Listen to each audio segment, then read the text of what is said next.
Party के संयोजक और दिल्ली के मुख्यमंत्री अरविंद केजरीवाल ने पंजाब के अमृतसर में चुनाव प्रचार किया। इस दौरान उन्होंने वहां एक रोड शो भी किया। इस दौरान वहां लोगों की भारी भीड़ नजर आई। इस मौके पर केजरीवाल ने कांग्रेस पर जोरदार हमला किया। केजरीवाल ने दावा किया कि कांग्रेस के सीएम पद के उम्मीदवार चरणजीत सिंह चन्नी दोनों सीटों से चुनाव हार रहे हैं। इसके साथ ही केजरीवाल ने अवैध खनन मामले में भी सीएम चन्नी को घेरने की कोशिश की। चन्नी साहब 2 सीटों से लड़ रहे हैं, खडूर साहब से और भदौर से। चमकौर साहब से और चमकौर साहब से और भदौर से, सॉरी, चमकौर साहब से और भदौर से। हमने दोनों सीटों पे सर्वे कराए हैं।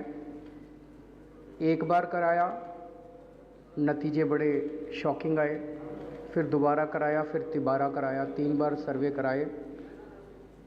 चन्नी साहब दोनों सीटों से हार रहे हैं और बुरी तरह से हार रहे हैं।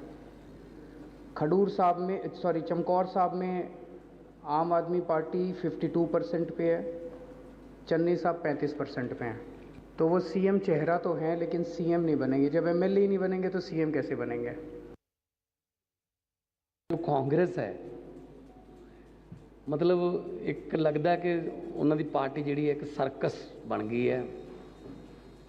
आपस दे विच लड़ाइयां, पंजाब पिछे नहीं, आपस दे विच लड़ाइयां ने कुर्सी पिछे। इहो जी पार्टी की भविख देख सकती है पंजाब नूं? जिहड़े आपस च मिल के नहीं चल सकते, आपस में मिल के वोट चोणां नहीं लड़ सकते, वो पंजाब नूं की भविख देणगे? और कांग्रेस महासचिव प्रियंका गांधी ने पंजाब के कोटकपुरा में चुनावी रैली की। इस दौरान प्रियंका गांधी ने विपक्ष पर जमकर निशाना साधा। साथ ही इस बात को भी माना कि पंजाब में पिछले 5 साल में उनकी सरकार का कामकाज ठीक नहीं था। प्रियंका गांधी ने इस बात का जिक्र किया कि कैप्टन अमरिंदर सिंह के सीएम रहने के दौरान सरकार के कामकाज में कई खामियां थी, जिसकी वजह से कांग्रेस को पंजाब में सरकार बदलनी पड़ी। इसके साथ ही प्रियंका ने आम आदमी पार्टी पर भी निशाना साधा। 5 सालों से हमारी यहाँ सरकार थी। ये सच भी है कि उस सरकार में कुछ खामियां थी, कहीं रास्ते में भटक गए। वो सरकार पंजाब से चलनी बंद हो गई, वो सरकार दिल्ली से चलने लगी, और दिल्ली में भी कांग्रेस पार्टी से नहीं लेकिन भाजपा और भाजपा की सरकार द्वारा चल रही थी। वो जो छुपी हुई साठगांठ थी वो आज खुले में आ गई है। इसीलिए हमें वो सरकार बदलनी पड़ी।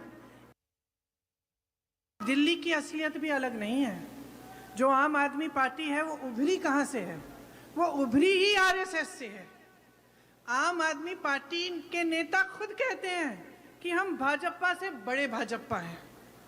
दिल्ली में सेहत संस्थान, शिक्षा के संस्थान के नाम में कुछ नहीं है। आपको बताया जाता है कि बढ़िया बढ़िया स्कूल बने हैं। जरा आइए दिल्ली आके देखिए क्या बना है। दिल्ली वालों से पूछिए कि कैसे जी रहे हैं। और पंजाब के कोटकपुरा में चुनावी रैली के बाद कांग्रेस महासचिव प्रियंका गांधी संगरूर भी गई, जहां उन्होंने खेतों से गुजरते हुए गांव में जाकर घर घर जाकर प्रचार किया। इस दौरान उनके साथ सीएम चन्नी भी मौजूद रहे। इसके बाद प्रियंका गांधी ने वहां गांव में एक महिला के साथ बैठकर खाना खाया।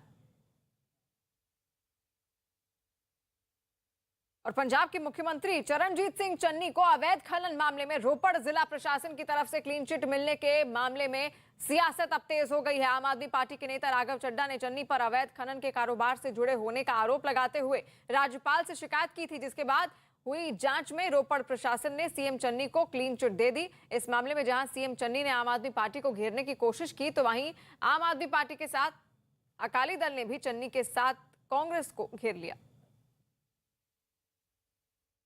कैसे संतुष्ट हो जाए? अपनी जांच कोई कैसे करा सकता है? अपनी जांच करा के 4 दिन में क्लीन चिट भी ले ली। कोई एफआईआर हुई, एफआईआर के बाद ही तो पावर आती है इन्वेस्टिगेट करने की। कुछ नहीं हुआ।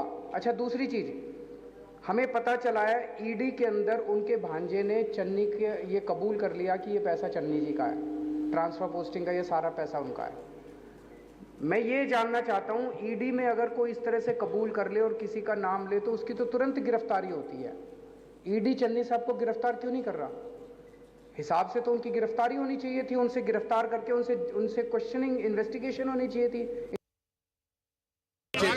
सब इस गल नूं जानते हैं कि चन्नी साहब पंजाब दे विच सैंड माइनिंग दे सरगना ने, माफिया ने, ਜਿੰਦਾਪੁਰ ਪਿੰਡ में सरेआम ਨਜਾਇਜ਼ ਰੇਤੇ ਦੀ ਚੋਰੀ ਚੱਲ ਰਹੀ ਹੈ।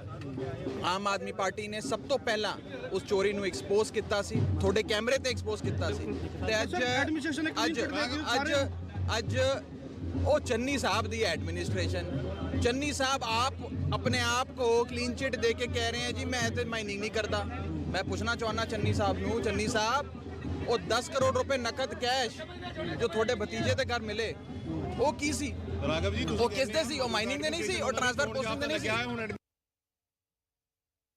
डेफिनेटली इंक्वायरी करवाना चाहते हैं तो फिर हाई कोर्ट को कोई जज लगाओ या सीबीआई को लगाओ। डिप्टी कमिश्नर जितने भी हैं स्टेट के या अफसर्स हैं वो सारे सीएम के अपॉइंटी हैं। तो एक डिप्टी कमिश्नर या डिस्ट्रिक्ट लेवल का अफसर जो है सीएम के अगेंस्ट क्या फाइंडिंग? ये तो वैसे ही इंक्वायरी का ही मजाक है। अगर आपने सीएम की इंक्वायरी करवानी है तो फिर उसके हिसाब से करवाना चाहिए कि उसके ऊपर के लेवल का आदमी करता है। तो सीएम के ऊपर तो कोई है नहीं, तो फिर इंडिपेंडेंट इंक्वायरी होती है कि या तो जुडिशियल इंक्वायरी हो, हाई कोर्ट का सिटिंग जज करे या सीबीआई करे। तो इस इंक्वायरी का क्या मतलब? क्लीन चिट तो राहुल गांधी दे गया जब उसने कहा कि नेक्स्ट टाइम भी हमारा सीएम फेस वही है। ਇਹਨਾਂ 'ਚ ਕੋਈ ਸੱਚਾਈ ਨਹੀਂ ਹੁੰਦੀ। ਇਹ ਦੁਨੀਆ ਭਰ ਦੇ ਇਲਜ਼ਾਮ ਦੂਸਰੇ 'ਤੇ ਲਗਾ ਦਿੰਦੇ, ਅਗਲੇ ਦਾ ਚਿਹਰਾ ਖਰਾਬ ਕਰਦੇ ਤੇ ਬਾਅਦ ਦੇ ਵਿੱਚ ਮਾਫੀ ਮੰਗ ਲੈਂਦੇ। ਕੇਜਰੀਵਾਲ ਨੇ ਕੋਈ ਇੱਕ ਵਾਰ ਮਾਫੀ ਨਹੀਂ ਮੰਗੀ, ਗਡਕਰੀ ਸਾਹਿਬ ਤੋਂ ਮੰਗੀ ਸੀ ਤੇ ਫਾਈਨਾਂਸ ਮਿਨਿਸਟਰ ਜੈਤਲੀ ਸਾਹਿਬ ਤੋਂ ਮੰਗੀ ਸੀ, ਆ ਮਜੀਠੀਏ ਤੋਂ ਮੰਗ ਕੇ ਹਟਿਆ।